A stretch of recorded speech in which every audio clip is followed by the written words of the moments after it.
Knights Report presented by AAA, and we are scattered throughout various locations, still practicing social distancing, but Darren Millard here in Studio 31. Shane Noddy at Noddy's Nook, Dave Gosher at Gosher's Grove, and Lawless, Gary Lawless at Lawless Lookout, as we give everybody sort of lake names, cottages. Do you have a name for your cottage, Gary Lawless? Just have a sign that says Lawless. That's very creative. How did you come up with that? It's a lifestyle, not a name. Okay, Gosher, you have a cottage, and I know Noddy, Noddy did as well. So give me your lake name. What is the Gosher Estates East? That's what we call it. Even though it's a whopping 900 square feet. Bigger than my place. Noddy, what was the name of your lake getaway? Didn't have one. I just had a hockey stick with the numbers hanging from it, an old hockey stick. Built my own sign, and up until about 3 years ago, even to the people I sold it, it was still there. So that'd be about 15, 16 years. Game used. They're not taking that thing down from a Stanley Cup champion. No, that's from, I think it was a junior stick, like an old wooden one. They don't build them like that anymore. What was the last wooden stick that you used? Oh boy, the last like full wooden stick. Yeah. That probably would have been back in junior, because then the aluminum shafts with wood blades came out. So I have a bunch of sticks, but like the evolution of the stick, it was all wood, and then came the aluminum shafts, which you used a wood blade, you'd heat it up, use those. I never used the full one piece, and then the aluminum shafts went to composite shafts, then to a one piece. I think the first one piece was around 2000, 2001. So yeah. My dad bought me one of those Northlands, and it weighed around 10 pounds. And I was a stay-at-home D, and I never took a slap shot. I tried to break that thing for 2 years because I wanted a new Titan or a shirtlet PMP. I couldn't break it. I could not break that stick. Finally, the old Titans had the plastic. They're best for road hockey. They were the best. They were good. Yeah. I have a couple of in my garage right over there. I have a couple of Sherwood 5030 Featherlights still to this day. The best. Number 19 on there. That's my number for the Tolman Tigers. Is it a PMP? I'd have to go in the garage and look. I like the Sherwood PMP. Was my first aluminum stick was a Christian, and it was like pebbled aluminum with a wooden blade that you would heat up, and I couldn't break that blade either. The slapper was non-existent for me. The aluminums, you could really lay some hurt on people, Shane. Oh yeah, that back then that was called playing defense. Yes. That's how you cleared the front of the net. You cross-check each other until one guy gave up. Now you get arrested if you try to do that. We talk about this because there's not a ton of news, but there is some rumblings out there as we discuss this on the Knights Report presented by AAA. Phase 2, zeroing in here, Gary, can you just bring us up to date? Small groups, when we might expect this, and then what constitutes a small group? Yeah, I don't know the answers to all of that, and it will depend on the health authority in that area. That's again, it's kind of, there was a lot of talk yesterday after the Board of Governors call that there wasn't much news that came out of it. Well, the news isn't going to come from the NHL first. It's going to come from the health authorities in all of the regions that make up the NHL. So a small group in Las Vegas right now, in Nevada, 10 or less. Now, what will the NHL say about that? Will they want it to be, even smaller than that? I guess we'll find out. That I think they did talk about some procedures if and when they do move forward on the call yesterday. But it was a lot of hurry up and wait. That is Gary Bettman has been really sort of consistent in his message right from the very beginning that we have to wait for government and health officials to tell us when we can make our next move. And there was some good signs in New York State and in California yesterday. Both of those governors came out yesterday and said, hey, we'd like help professional sports get started in our states and in our arenas, so long as it's done safely and without fans. Both guys on the record, Cuomo and Newsom yesterday in that regard. Ghosh, were you surprised that there was so little that came out of the Board of Governor meetings? I guess maybe to a degree, Darren. I think that, to Gary's point, and I think Gary Bettman mentioned this yesterday, in a large way, it's really not up to them. The part that's up to them is the competitive part of it. Is it going to be 24 teams? Is it going to be 16 teams? Are we going to play any regular season games? Are we not going to play any regular season games? And where are we going to play them?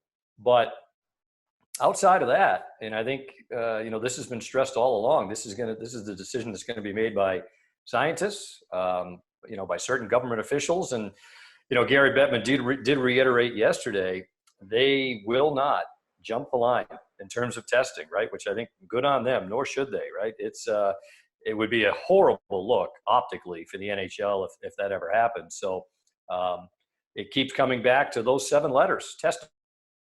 Can they do it? Can they get enough tests? I think, he mentioned yesterday he feels they can, which I think is fantastic. But as long as, the people that really need them are taken care of, and then they go from there. So I'm not too surprised, Mallard, that this has been a slow process. They still have some time to work with, and I think they fully intend on utilizing that as best they can. Shane, it looks like players are really chomping at the bit. Like everybody was patient, and then you go through that stage of wondering when you're going to get back. But I'm just watching the video of European players who are posting all kinds of things, and they're up and running pretty good. Well, yeah, it's great they're up and running, and I agree. There is time. I would have liked to see some more things being decided here, and whether it's the draft and not hard dates, but I think they're missing opportunities of now when people are starving for something. And I'm not saying just games, but other things. So, I thought the draft would be coming. There's a great potential there. So I understand though that these things take time. As for playing, I'm happy that the return to play committee, the conversation between the PA and the NHL is ongoing. I think they need to come up with a plan. They have to decide, okay, if we're going to play by the end of August, all right, it's going to be a 24. If we can't do it then, we're going to a 20 or 16. I think some of those decisions need to be made. Yes, maybe they can't get there until the testing, until the medical community allows. But I think these pre-decisions need to start being made for them to have a plan that can get approved. And then that sort of give them deadlines. So I'm not saying they're automatic, but at least it's giving them something. And maybe that's what they're working toward. And I hope the good thing for me, the encouraging thing is having been there, as long as the PA and the NHL continue dialogue, to me, that's a positive. When the talk stops, that's when there's concerns. So, yeah, it's good to see players back. They're going to look after themselves. And that goes back to another thing. And I think, I know teams let their guys go back. I questioned it right away. To me, the season was not, it never was officially canceled at any point. It's your job to play hockey for that respective team. Why are you going home? Maybe I'm the grumpy old man, but as a player, that to me, why are you going home? You're in your city. Nothing was canceled. Your job is to play and to play for the Stanley Cup. Until they tell you it's over, where are you going? You're not wrong on the grumpy old man part, but but now they got to try and bring these guys back with borders and logistics. Quarantine. Like I agree with Shane in the sense that they don't need any added issues.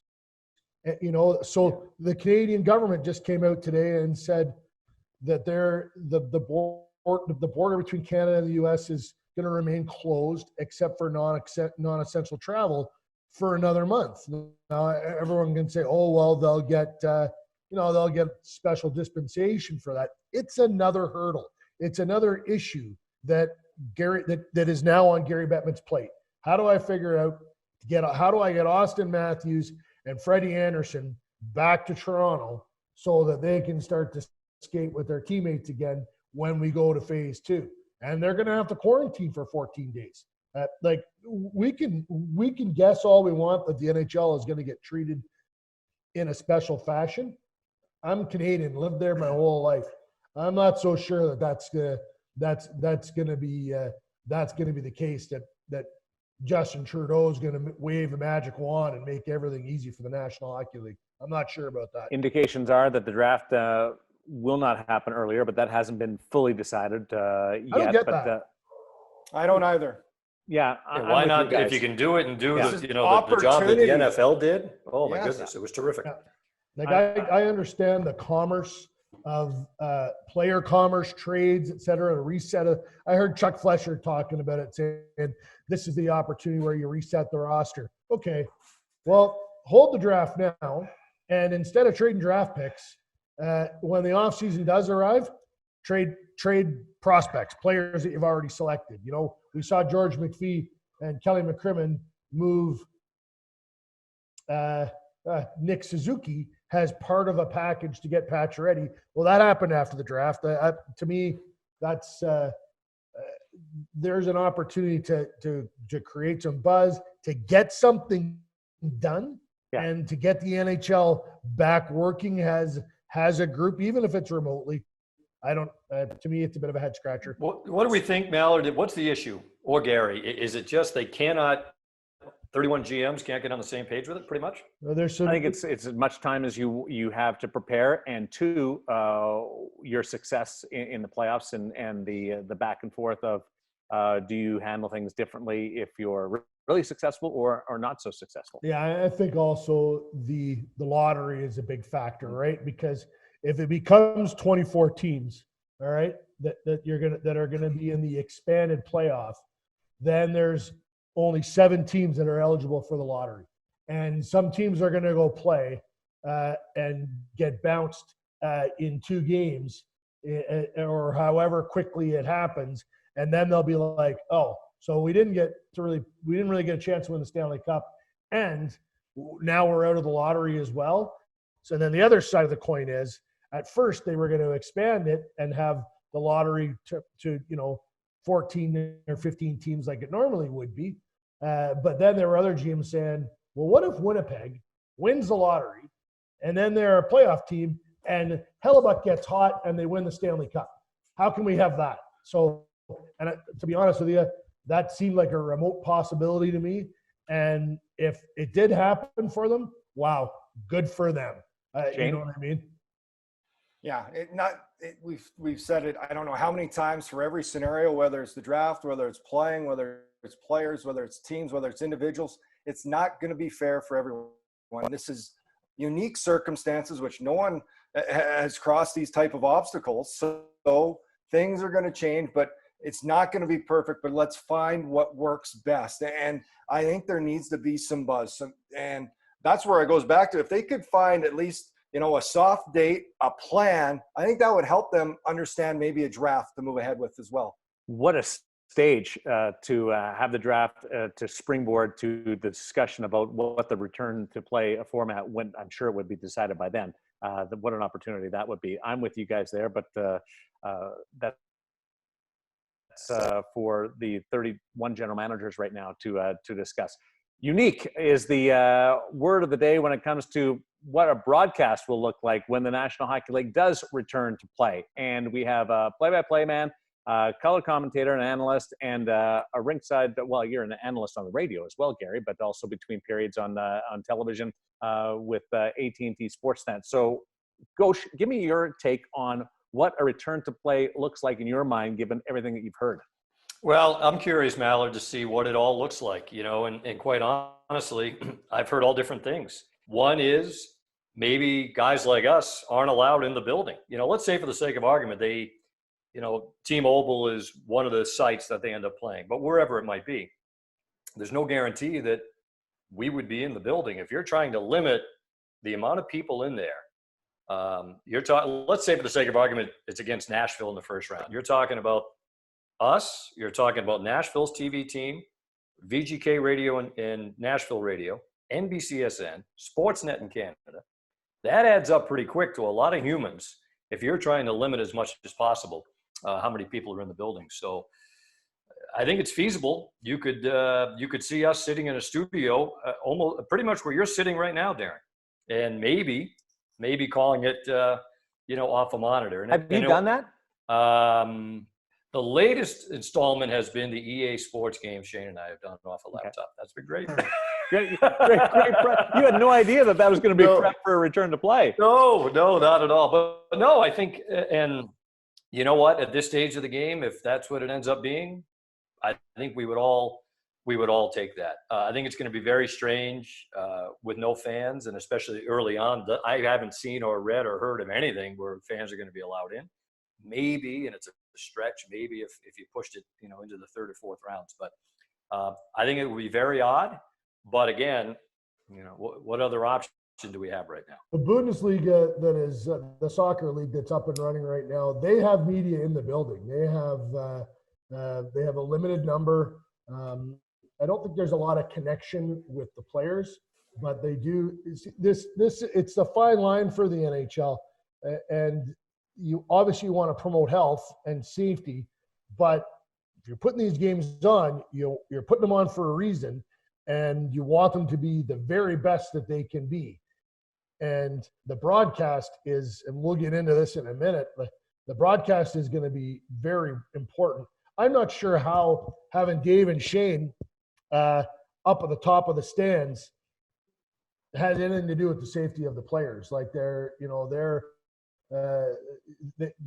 come in an entrance, you get on an elevator, you go up to your spot, you do your work, and then you leave after. And you guys can speak to this. Being in the building is going to be a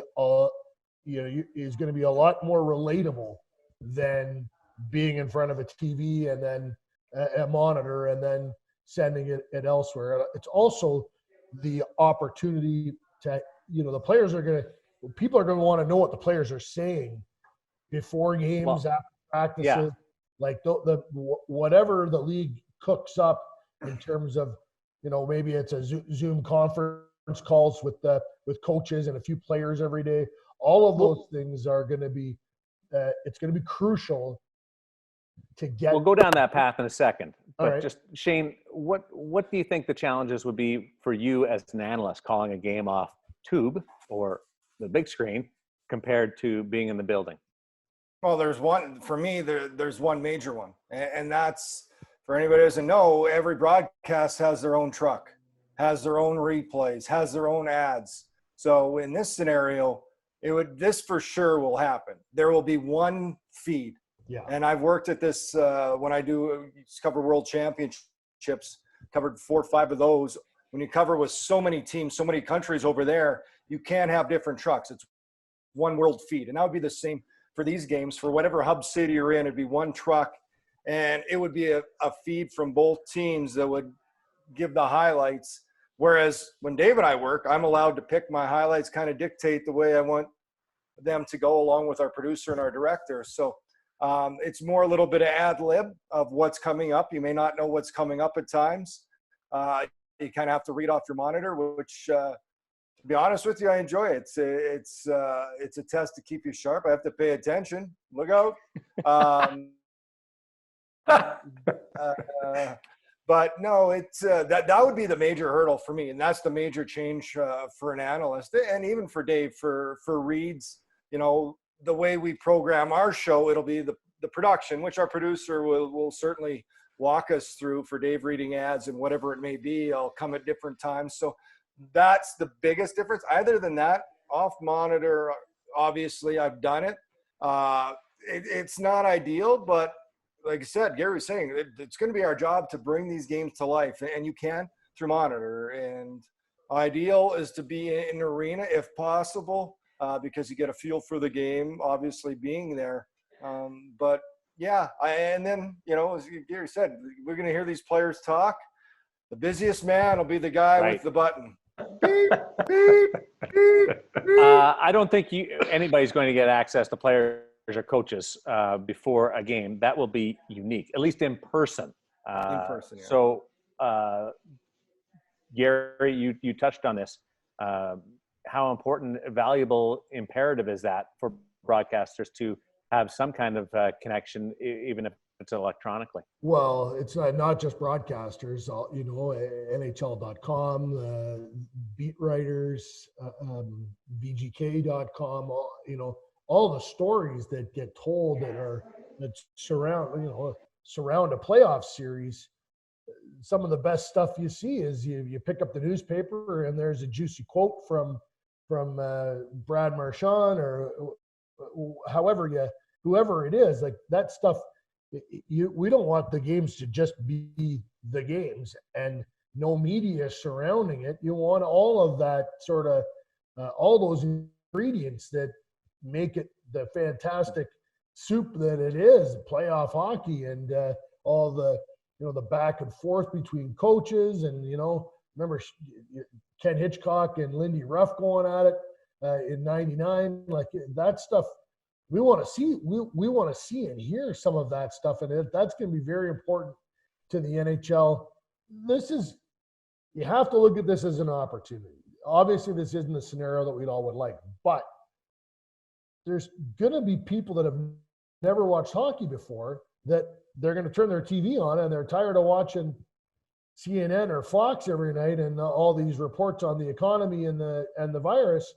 Oh my God, there's a hockey game on. I've never watched a hockey game before. So you want to draw people towards their TVs during the day with all the surrounding and compatible media, and then have the actual games the very best they can be. And I want to hear what Shane and Dave and you have to say, Darren, about what those games should actually look and sound like. Well, just a little bit, Darren, on the, you know, we kind of talked about this. Gary kind of went down the road a little bit of the access we're used to, that's gone. Yeah. That's not happening. We did start to see, though, a little bit before the pause, and I remember distinctly, guys, we were in Calgary and Edmonton, and it started, right, slowly.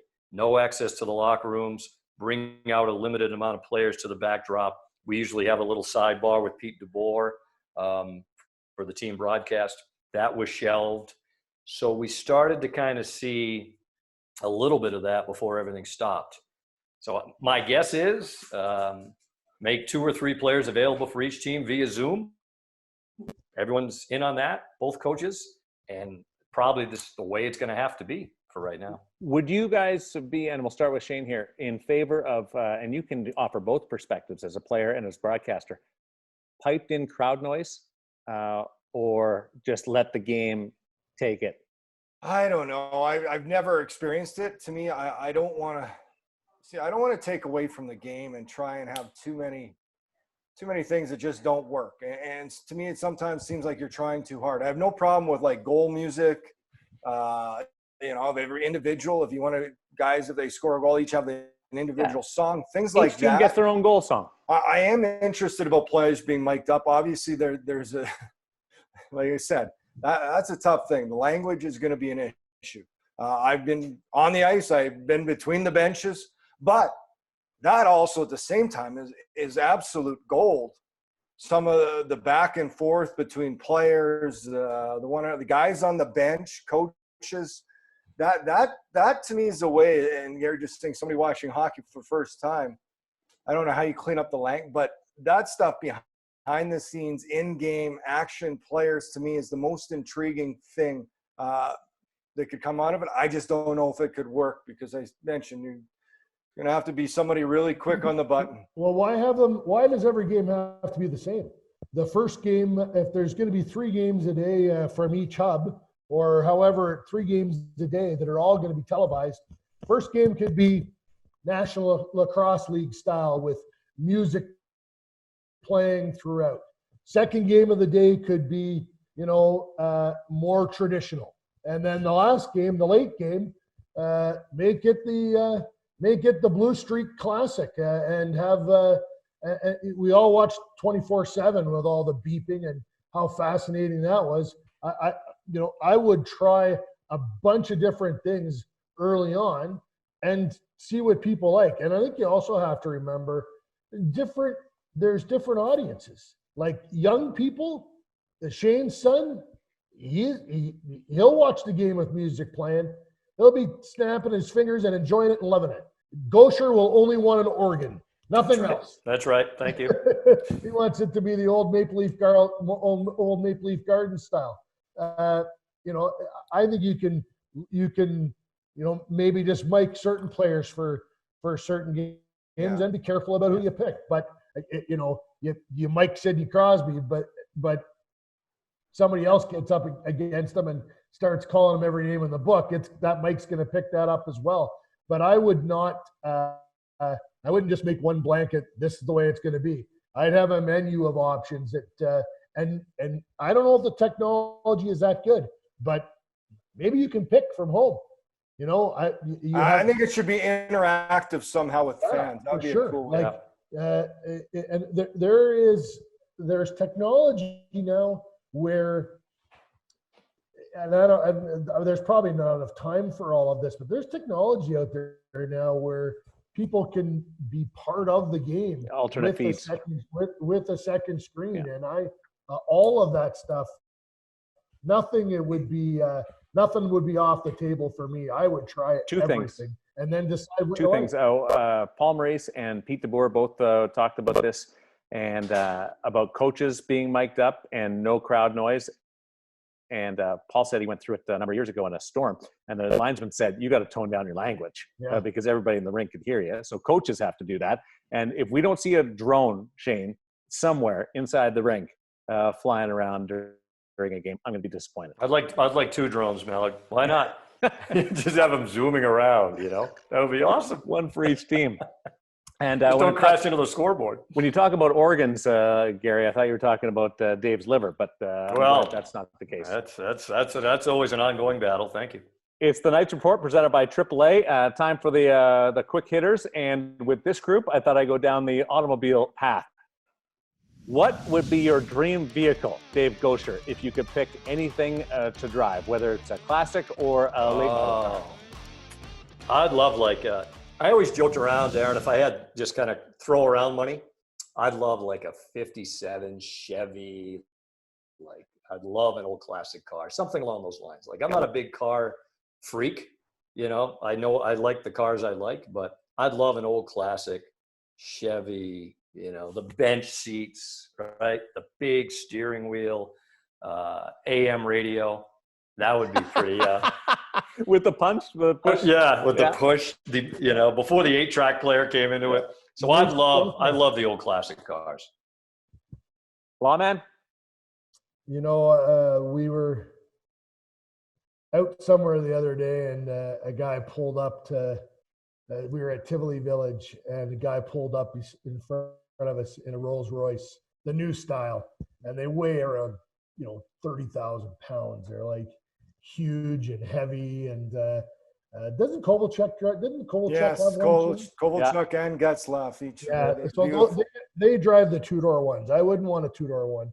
I'd want the 4-door, and they're like $350,000 or something like that. So I think that'd be fun to tool around in one of those. What about you, Knights? Yeah, I like a lot. I like cars. There's so many. I drove an Acura NSX, the new ones. They're sweet. Very nice. Just as you get with age, it's tougher to get in those sports cars like a McLaren and an SX. I'm like Dave. I like the old cars. I like the old Chevys, like the 67 to 69 Camaros or Chevelles. Either one of those are two of my favorites. I like the old Broncos. My dad used to have one, and I think Ford's coming out with a revised version of the Bronco coming out next couple of years. I saw an old Blazer the other day. Yeah, I had an old Blazer, or actually I had an old Jimmy. Sorry, this was like the square body style, and it was, the guy had done it. It was mint. Yeah, that's a cool one as well. Those are I like the Broncos, the Blazers. It's just my dad had like a 79 Bronco back in there. You can go older, but I could go on and I could talk cars a long time. I'll leave it at that. Was it a Bronco or a Bronco 2? He had both. Started the Bronco, but it was so bad on gas. Then he got the Bronco 2, but then he hated it because it didn't have the power the other one did, but it was good on gas. What about you, Mallard? Where'd you go, Mallard? The Ford Pinto? You know what? I would go Trans Am. No, I always wanted a Trans Am. Yeah, I know Gremlin would be right up there. I could grow my various plants in the back of it because of the windows, but I'm not going illegal there either. Trans Am. I always wanted like a Smokey and the Bandit Trans Am. Was my dream. But, Says a lot about you. Yeah, what good or bad? Bad. Really? I'm just Smokey and the Bandit was good. Yeah, sure. But I'm with Shane. The NSX, great cars. Those are awesome. But boy, they're easy to get into, hard to get out of. But you look sweet when you're tootling around in them. Question: one or the other? Hang glide or skydive? Shane. Oh, we may have lost Shane at a good time here. Yes, I think he just hung up.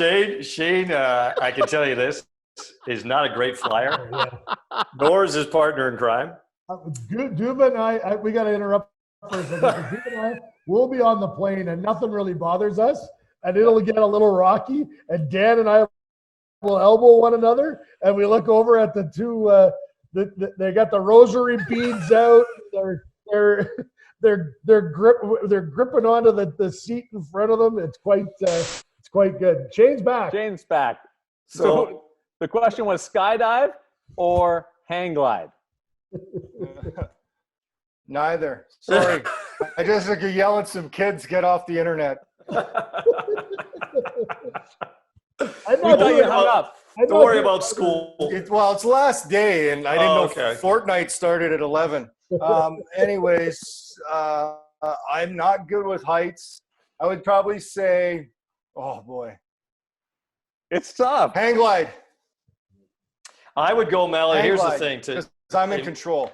Like Gary was saying, so Shane and I sit next to each other in every flight. Yeah. And when I was younger, I don't like the turbulence thing didn't really bother me much. And then as I get older, I don't know if it's age or you got more to lose. I'm convinced every time there's a little something that it's all over.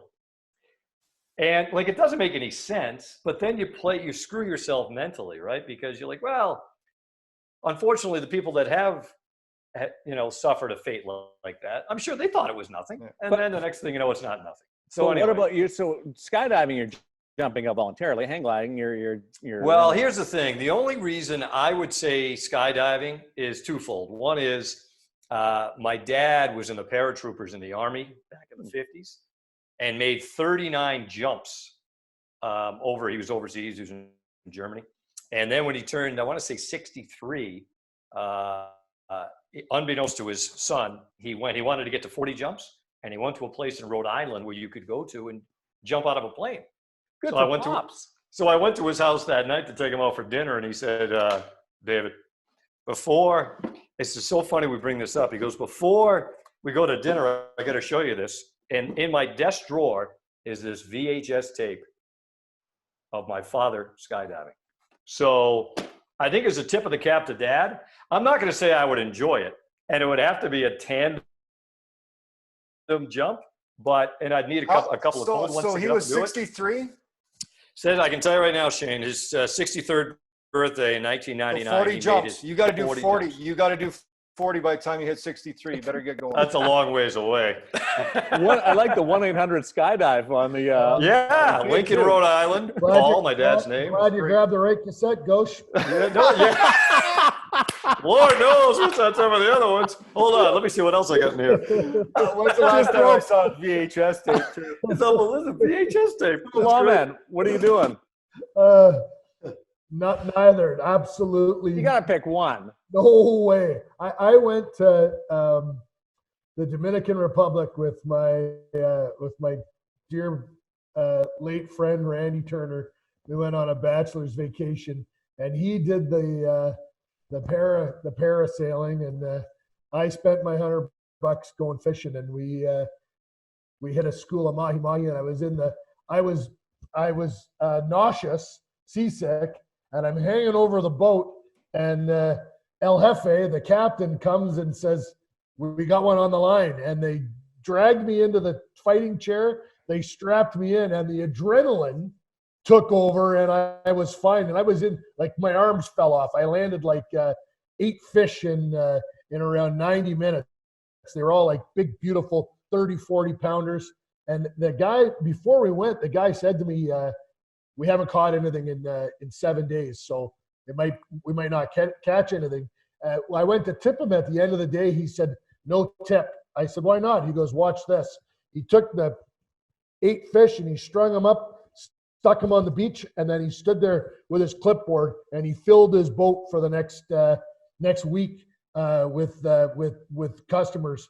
And then he cut one up for me. I got to take it back to the hotel. But that's the fighting chair on the back of a boat. That's where I'm going. I'm not going skydiving. I'm not getting hauled around by some stupid umbrella up in the air. No chance. That answer reminds me of 2002 Stanley Cup final with Scotty Bowman. Ask him about the power play, and he ends up talking about fishing. And you're entertained all along the way. Thanks for this to Shane Nadi from Nadi's Nook, Dave Gosher from Gosher's Grove, and Gary Lawless from Lawless Lookout. This has been the Knights Report presented by AAA.